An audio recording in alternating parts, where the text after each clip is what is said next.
Blog Talk Radio.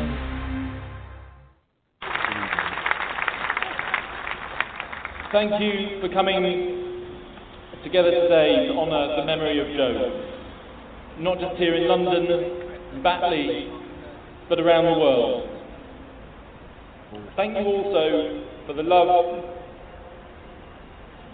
that you've all poured on our families since our world collapsed on Thursday. And thank you to Joe's amazing friends and friends of friends, and even complete strangers who have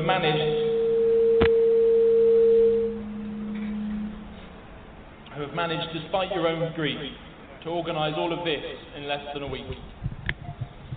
And to all of you who are helping make sure that Joe's death leads to some good in this world. Amazing and deeply touching as all of this is, I wish I wasn't here today. Not because I'm ungrateful to the organisers or to you all for coming, but because, of course, I'd rather be with Joe. But I wanted to come and show my gratitude, and that of all of our family. Your support and your love has helped us all. And I want our children to see what their mum meant to all of you. And I know that they'll remember today. I hope everyone will understand that after this event, it will be time for me and all of our families to grieve in private, and above all, look after the kids. Today will be Joe's 42nd birthday. She will have spent it dashing around the streets of her hometown, trying to convince people that Britain is stronger in Europe. She feared the consequences of Europe dividing again, hated the idea of building walls between us, and worried about the dynamics that could unleash. But today,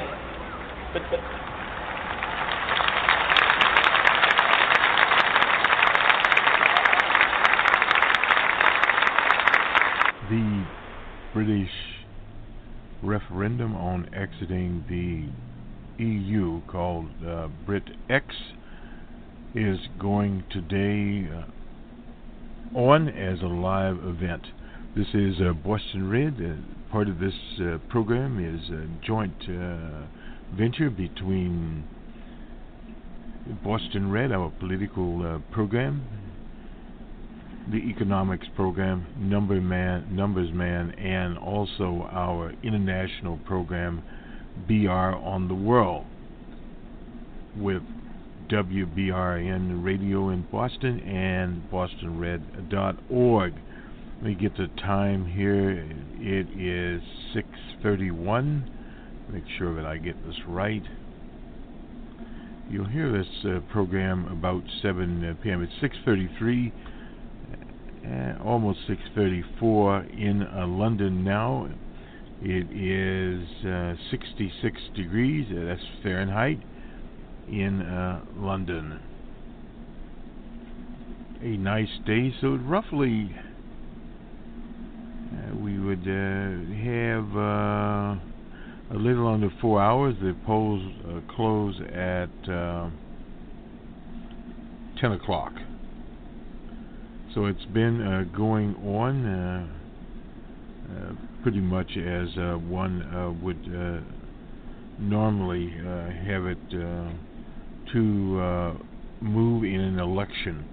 We came in here, and this program is dedicated to Joanne Cox, a parliamentarian that was brutally murdered by a right-wing zealot. Right-wing zealots tend to resort to violence, and part of the reason is the accentuated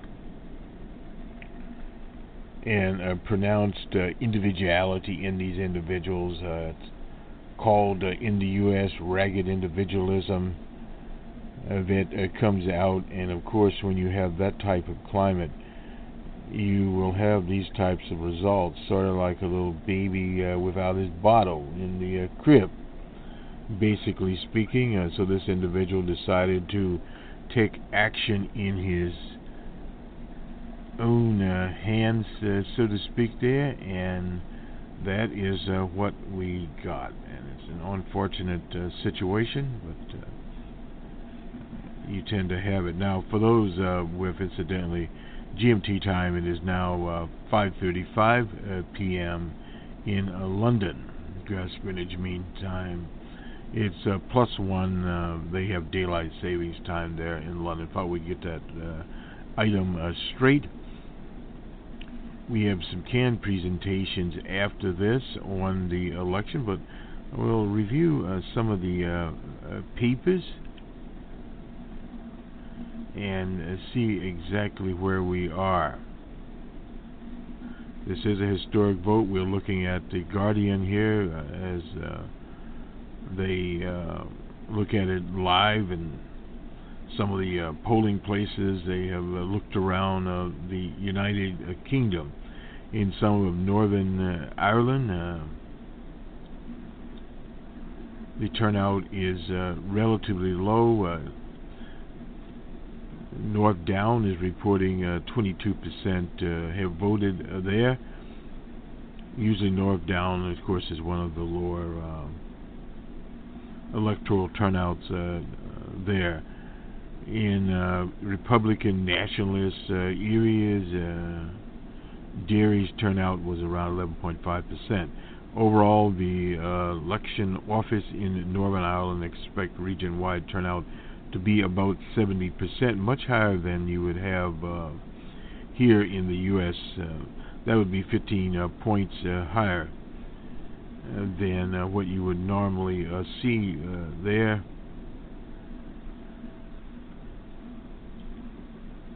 And the polls have literally been all over the place. A poll by British elect, the likely outcome is 51% to remain, 49% to leave. That is one poll. The final poll conducted by Reuters gives the Remain camp a 4% lead. It's believed to be the first published while voting was taking place. It's the Ipsos poll. It used to be Rofa. At the final phone call show lead there. The pound hit a new high for the year. Shares up on volatile trading, indicating investors are expecting a Remain vote. The pound and the FTSE 100 surged in the morning, fell back in the afternoon, then rallied later. The Leave vote has been criticized for emails warning that the referendum could be decided by voters in London and in Scotland, despite the heartland of the country voting to leave, and an absolute lie there. The council has urged voters not to use pins in the referendum because it causes them to snag their special pins. They have evidently a system very similar here. The pound is broken. Let's see, it's at $1.49 against $1 first time since December at 1.4779. That's up 0.6%. There are some of the more clearly economic news of the day. Let me just move back over here. This is from the Telegram. We review some of the papers there in the UK, the referendum with the various polls here. It does have the Ipsos MORI survey, which shows 52% wanting to stay in, and 48% British X, as they call it. That is the last poll. It was a poll of 1,592 people. It was carried out until 10 p.m. last night. No exit polls in this particular election. YouGov will be running an all-day online poll today. There. New polls suggest the trend remains unchanged as British voters in what has been dubbed the biggest decision in the country will take for generations. Older voters are more likely to back the British exit, in other words, the exit, with almost twice as many people aged 65 and older set to vote for leaving the EU than those under 35. Most voters think they will be worse off if they leave the EU. Very interesting there. Tory voters are evenly split on the ins and outs. Opinion Research, final poll for the referendum, asked around 3,000 people their views. It leaves at 45% and it remains at 40%, very razor thin there. In the early 80s, support for Europe was the lowest. That was under the Iron Lady Margaret Thatcher, but by the 90s it reached its peak. John Major, the Prime Minister at that time, he's supporting the Remain forces. The mid-90s saw a gap between the stay in and get out factions there. Support for Britain withdrawal from the EU fell to one of its all-time lows in June of 2015. The Remains held a constant lead over the Leave campaign, retaining between 50 and 55% support in the polls. That has changed somewhat. Belfast's latest odds, 1 in 7 in favor of the Remain, 9 to 2 in favor of the exit. So where do you put your money if you want to go with the Belfast people? There's been a bunch of money wagered there. Some people believe that the political betting market can predict elections. They were accurate in the 2012 election here in the U.S. They had put their money on Barack Obama, and the bookies in Ireland paid off before the returns came in the U.S. Bookies never pay off unless it's a sure thing. The Leave's probability has been increasing in recent weeks, and also they will bet on anything there. Now, Professor John Sutton of the I won't even pronounce the name there. Anyway, who oversaw last year's accurate exit poll, told the Telegram some polls are definitely wrong until the divergence between the online and telephone polls is explained. We are in a cloud of uncertainty, and people should look at the polls with skepticism. According to him, he puts the apparent rise in popularity for the Remain in May down to an increase in phone calls, but also is less skeptical about the Leaves gaining on the deadline. Our polls seek to account for this uncertainty by taking the average of 6 votes. It's sort of like a real-time average here, but after weeks and months of basically no change, it doesn't. It does look like as though there has been some movement towards the Leaves in wake of the poll. And this is one particular paper. The financial markets, we talked about it. The FTSE is up, the FTSE was down. The city, as they call it there, remains confident the EU, and this is from The Guardian, is on course to remain a member of the EU, despite a late flurry of sell orders after a new opinion poll boosted the British ex supporters, just as the London stock market closed after days in which shares and pounds both rise and had risen, and growing confidence of Cameron's gamble to call the election would pay off. There's been last-minute wobbles following the publication of Optimum poll survey that gives the Leaves campaign a marginal lead. The FTSE 100, we already talked about this, and where pound sterling was, I think it's roughly almost $1.50, $1.49, whatever. From the UBS strategist, 350 billion pounds could be wiped off the FTSE 100. He forecast the index could fall as low as 4,900 in the worst case after the vote. So the markets are very worried about the outcome. Sterling value is being scrutinized. An analysis at UBS said the pound in the event of British exit could devaluate against the euro, so that 89 pounds would be needed to buy a euro of 77 pounds. The investor George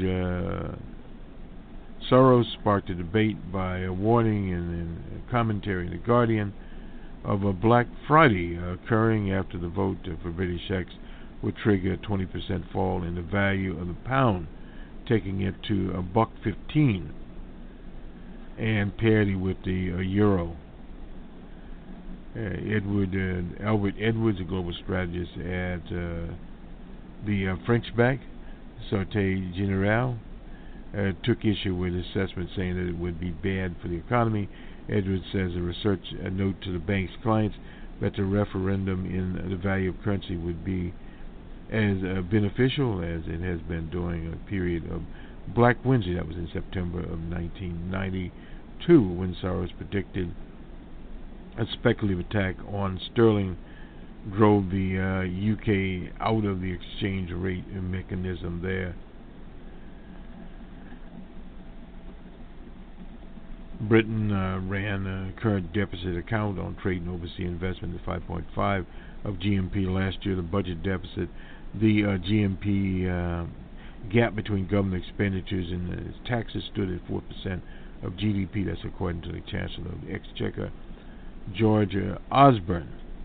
And we posted this to our Twitter feed here. This is from the financial sector. And let me go back up here to the BBC and get their latest as we tick into the later afternoon. Here we'll have to look at the time again.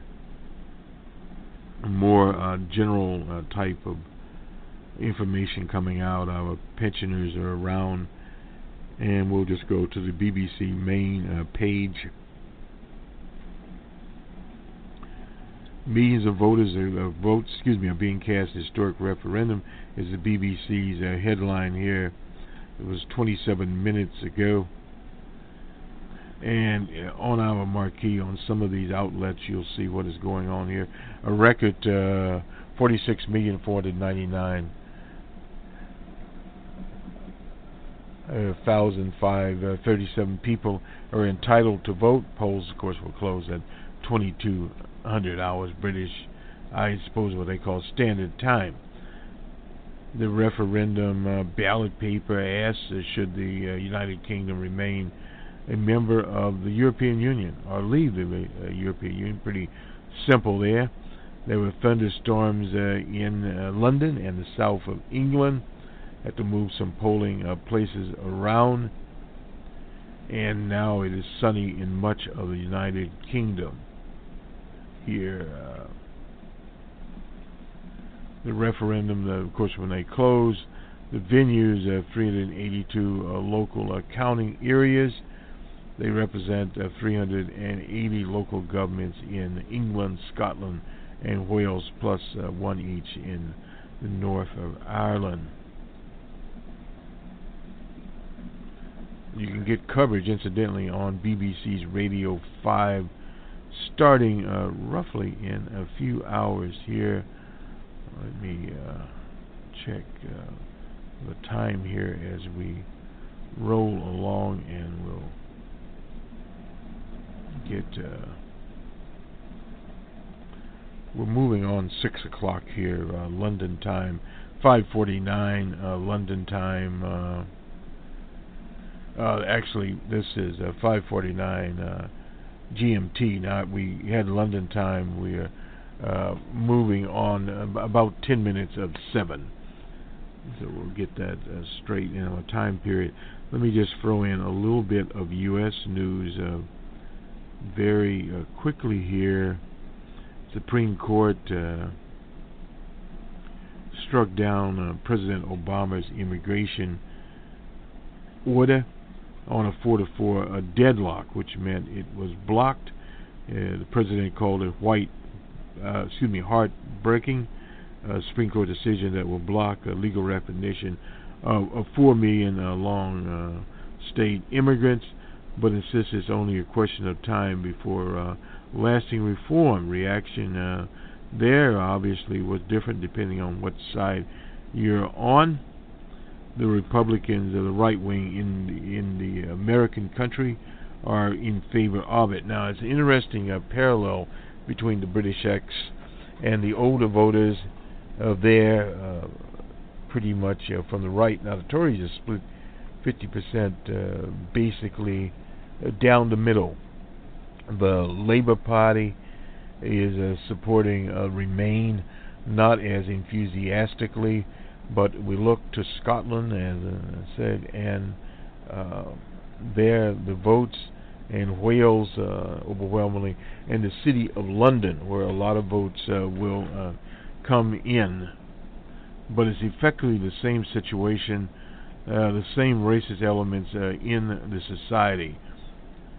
You have these elements in various populist and racist type elements and nationalistic type, nativist, type or nationalist type elements out there.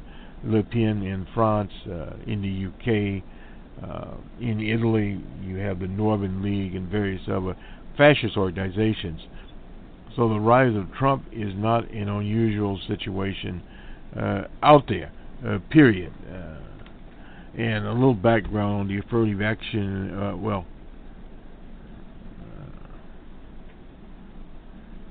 that was a plus. Now, that came out of the University of Texas. African Americans and Latinos seeking higher education, a boost at the University of Texas. That was on a 4-3 ruling.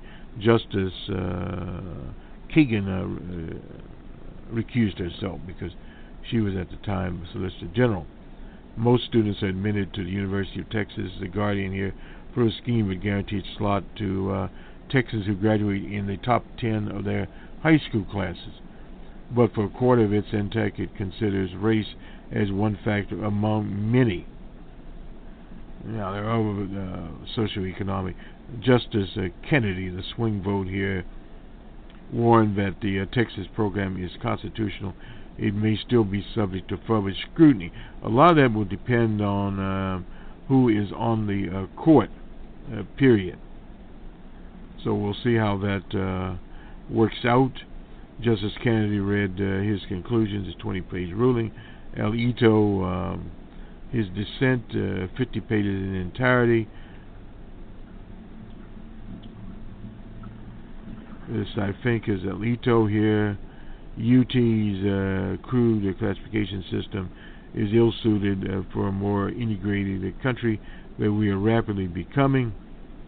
He's dreaming, and if an applicant has one grandparent, one great-grandparents, and one great-great-grandparent who is members of a favour group, he is asked is enough to prevent Texas from interfering in the class contribution. It's silly. The system of self-identification, he argues, is an invitation for applicants to game the system. Uncle Clarence Thomas, known Uncle Tom, outlaws any type of racial education mission. He's crazy. Abigail Fisher was a person that filed this lawsuit. She was a student, did not get in, and she argued a 10% program, but she did not make it in. The 10% program was not enough and needs the freedom to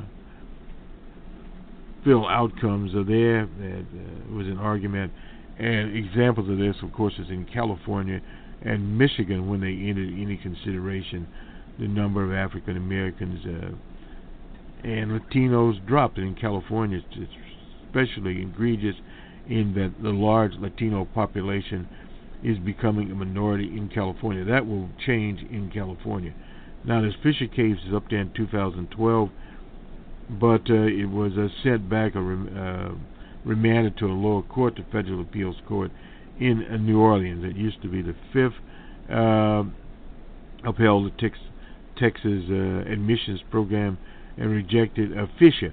Fisher later went on to a university in Louisiana. I don't know what she's doing now.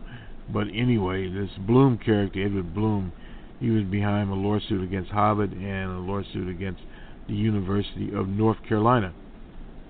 8 states have used race in banned the use of race in admissions. Arizona, of course, California, Florida, Michigan, Nebraska, who knows why, New Hampshire is really silly there, Oklahoma, and Washington State.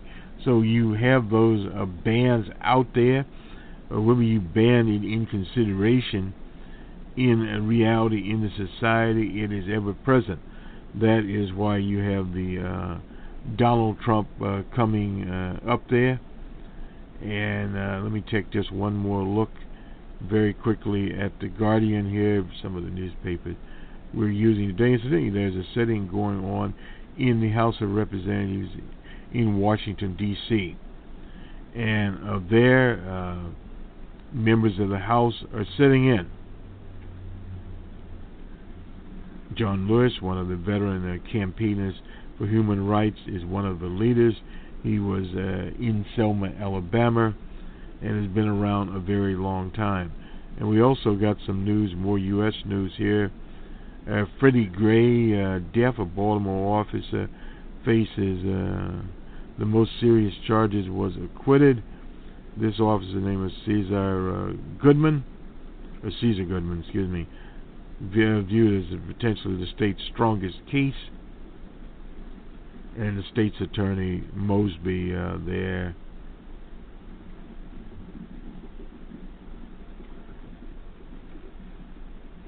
It was a trial before a judge, the same judge that found for the other cops there. Goodson, faced second-degree murder and several lesser charges. Barry Williams expressed skepticism over the state's theory that he killed him with a rough ride. He did indeed, in which the handcuffs and shackled prisoner was left without a seatbelt. Was a violation of departmental policy there.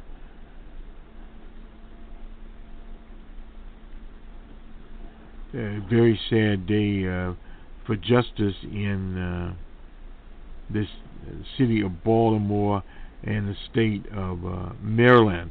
Now, one of these trials ended with a hung jury, an unfortunate situation there. Let me just take one very quick look. Well, we won't. But nonetheless, that is a roundup. This is a special presentation on our political program, Friday Job, where we'll have the final results from the UK. They'll be announced in Manchester, and we will have them and some commentary on it, and also on a Numbers Man, our financial program. We will have more commentary on the impact of the vote, unfavorable or favorable. Very difficult to tell with the polls. The polls is an outlier there, or an outliner, or are these polls pretty consistent? They're in the margin of error. So a lot of that will depend on the number of people that vote. And as usual in these types of turnouts, the more enthusiastic side turn out in percentage-wise greater numbers than those less enthusiastic. It'll be a very interesting commentary on the American 2016 election as we move along, where in the margin of error, Trump and the Hillary Clinton are in the margin of error, are tied in most places. In the swing states that matter. We'll have more on that on Friday Jobber, and of course our weekend show, the week that was. Good day. The British Referendum. Our title today.